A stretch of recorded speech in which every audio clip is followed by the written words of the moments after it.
I had a 5-year plan, but now I have a contingency plan. If you relocated to the UK 5 years ago, like myself, I relocated in 2022 as a caregiver, then you know what I'm talking about. You can relate to what I'm talking about. When I relocated in 2022, everything was all set. I had a 5-year plan.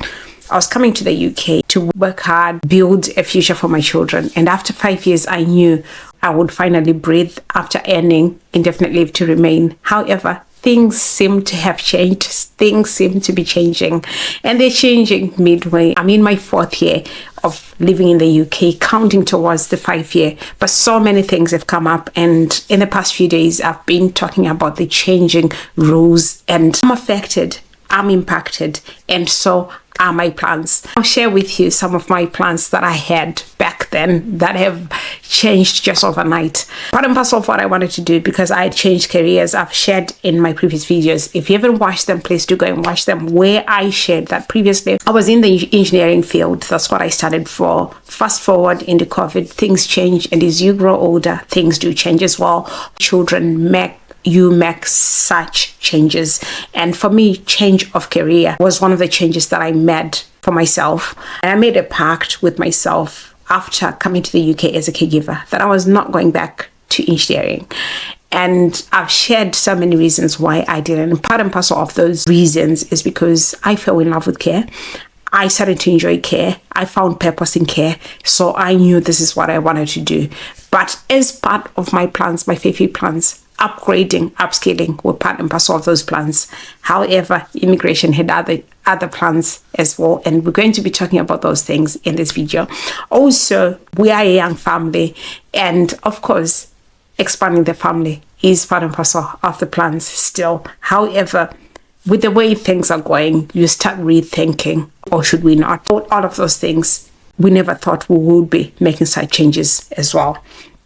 And of course, I've always been passionate about being in healthcare. I've always been passionate about, I've shared in previous posts for those that follow me on Meta, that what I did, the subjects I studied at A level were maths, biology, and chemistry.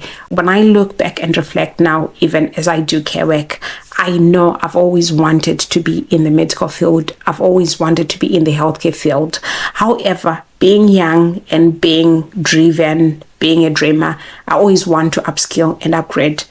Is that even going to be a possibility? Earlier in the summer this year, I went to a university open day event just to show you how driven I am, just to show you how proactive I am about career progression, about growth, about upscaling. And I was inquiring about going into a full-time course, a full-time degree, because I've got the prerequisites.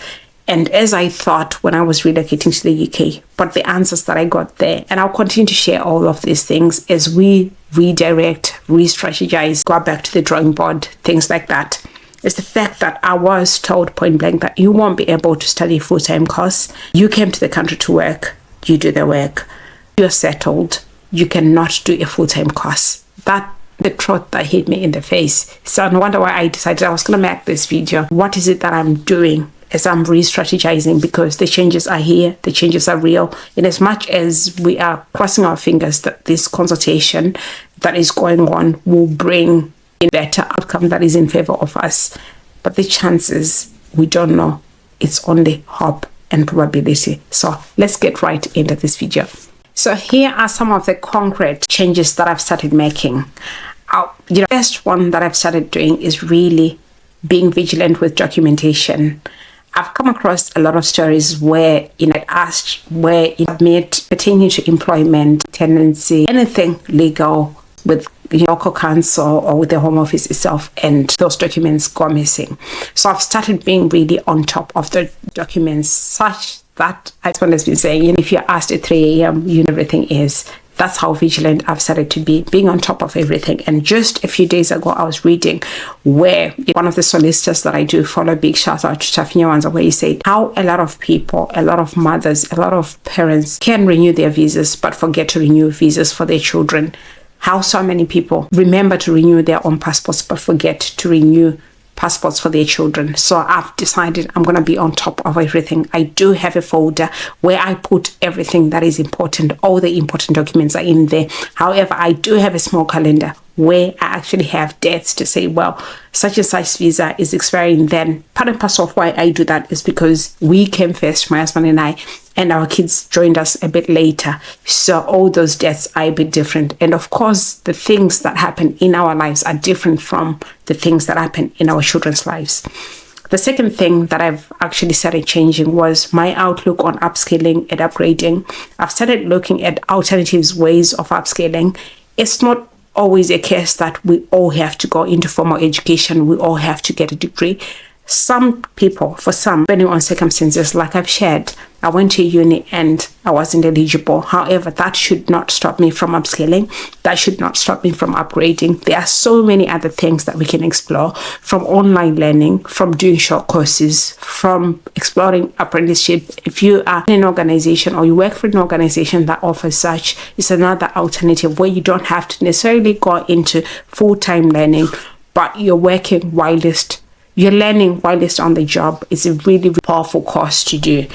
And the reason why I've started exploring that is not because I don't see a future in the UK system or in the UK education system, but I'm always someone who wants to have options at the end of the day. Options to really either leave the country and go to another prospective first world country. The prospect of really like in my job, why is that relevant or why is that very important? And you have read, or if you've watched the video that I made on the proposals that they're making to move indefinite leave to remain from 5 years to 10, 20, 30-year rule, part and parcel of what they're hinging on is contribution. So there are some occupations or there are some industries that are going to be exempt from all of this. And part and parcel of those, well, do involve innovation. So if you've got children that are in high school or just finished high school, look at guiding them into such careers, and all the more reasons why you need to subscribe and be on this platform, because we're going to be talking about all those careers and what options people can do. And we're also going to be sharing in the future testimonies from people that have actually taken those pathways, integrated in such a way. And one of the reasons why we are going to be exploring that is the fact that not so many people understand apprenticeships, but I've grown to understand apprenticeships because I did an apprenticeship back home in Zimbabwe when I left high school. So I know how powerful that is. I know how it can unlock opportunities. The other thing as well that I've started doing is having savings. 3 to 6 month savings. And I know we're so used to living from paycheck to paycheck. And I know we're so used to committing to a lot of things. But now is not the time for us to really be living without a contingency plan. I've always shared this story. And this story, I had one person who's lived in this country for a long time, and they shared to say, well, for a long time, they didn't have their paperwork sorted to be legal in this country. So they got an opportunity to relocate to Canada, and guess what happened? It required a bit of money for them to do the whole process, and it was money that they didn't have. So if one is a migrant in this climate and you don't know what the future holds for you, now is the time for you to really be setting aside at least 3 to 6 months savings, something that is long term. And I know we do a lot of things. We've got projects running back home. We are focusing on having a mortgage in the country. But having savings or cash that you can access immediately is a game changer, especially in this climate where we're starting to look at opportunities. We're starting to look at what is it that we can do. I'm always talking to young people that relocated to this country. And I always say, if you are under 30 and you're single, you can actually save up for 3 years for you to have tuition and really move from being a skilled worker and enroll as a student and actually survive if you have got a proper plan ahead of you. And if it's 2 of you, you can actually even do that to say, well, a dependent has to go into full-time study. There's so much that you can do, but having savings at your disposal is one way really of building stability, of building options for yourself. The fourth thing that I've started doing as part and parcel of the changes that I'm implementing in my plans in this volatile environment is the fact that now I don't only rely on Facebook advice, blogger advice, or friend advice, but I started engaging immigration lawyers, experts that I can actually go to and ask for advice. That is a very important thing, because I never found one thing, you never know. And with all these things that we're seeing and all the stories that we're hearing, whereby someone can actually be applying for the visa today, and then next thing, you've got a follow-up of questions, interviews coming off immigration or the Home Office. You need legal advice on the go. So where you can find options to say, well, I'll pay on a regular, that is quite great. But other than that, have you go to solicitor, where if you need immigration advice, you always go to, instead of just like relying on social media advice, or some do rely on ChatGPT. It's not enough in this climate. This season also has led me to really rethink my financial moves. And if one is a carer like myself, we didn't come here with a financial cushion. All we had was determination. So it's very important that we look at our finances, we look at our goals. And part and parcel of what I've started doing was really look at my immigration finances, whether it's because I decide to relocate to another country, I still need money. Whether I decide to stay and with visa renewals and everything, it's just pointing at us eventually just spending money on immigration. So I've actually set aside what I call my immigration savings, money dedicated specifically for immigration, be it a visa renewal, be it if we are still eligible to apply for indefinite leave to remain. We're a family of 4, and that is a bit of a huge chunk going into that. Or it could be us relocating to another country. Still, we need money. So I've got that set aside. Why I did that is because if I put living money together with immigration money, if something comes up, if we've got a problem, if there's a crisis, it's very easy to just like that money for something else, and then you're found wanting if you need to. We're in that season where you can actually say, well, I want to relocate somewhere, or I want to change jobs that cost you money. But if you've got your immigration savings, you can always tap into that. Also, part and parcel around finances, what I've started doing was to really sit my children down and say, we're not cutting joy, but we are cutting waste. To really be looking at how much I'm spending, how much we are spending as a family, spending on food, spending on all the other things that we may not need. And guess what? Just this time around, I was asking them what they want for Christmas. And each time I ask my children, because I've got 2 girls, their list of what they want always involves getting clothes. But this time I said, wow, let's look at all the clothes that you have and see if you really need more clothes. I was so shocked going through all the clothes. Some of the clothes hardly worn. Some of the clothes I've never seen them wearing them. And we all agreed at the end of the day that we did need more clothes. Instead, I reached out to my community and said, well, I've got 2 girls and they've got clothes that they've actually outgrown. If there are any moms who want us to share for free, whatever you want, just tell me your ages and stuff and the amount of responses. And we've actually started this, and it's something that you can also try in your community. I don't have to waste as much. We just have to be wise and frugal when it comes to money. Also around finances, part and parcel of what I started doing is really be looking at our retirement plan or our going back plan, because sometimes it may not be until retirement. We may find ourselves needing to go back sooner than we anticipated. And I thought this is not the time to be neglecting the projects that we've already started back home. Now is the time to be looking at what we would want back home, rebuilding what would go into back home. So if you're watching this video and you come from somewhere, rethink where you came from. You don't necessarily have to buy that stand in Harare or in a big city. Look at your rural home, look at where you came from, and see if you can access land, find land, and you can build your dream retirement, your dream return to home, for as long as you have somewhere. And it doesn't have to be expensive. It just reminded me of a conversation I was having with my husband to say, coming here has actually made me rethink this whole retirement home or this whole owning a home thing. Back home, we are used to having big homes, beautiful big mansions. Part and parcel is because of how we are raised, our backgrounds. We've always been families that are in extended family, big families, things like that.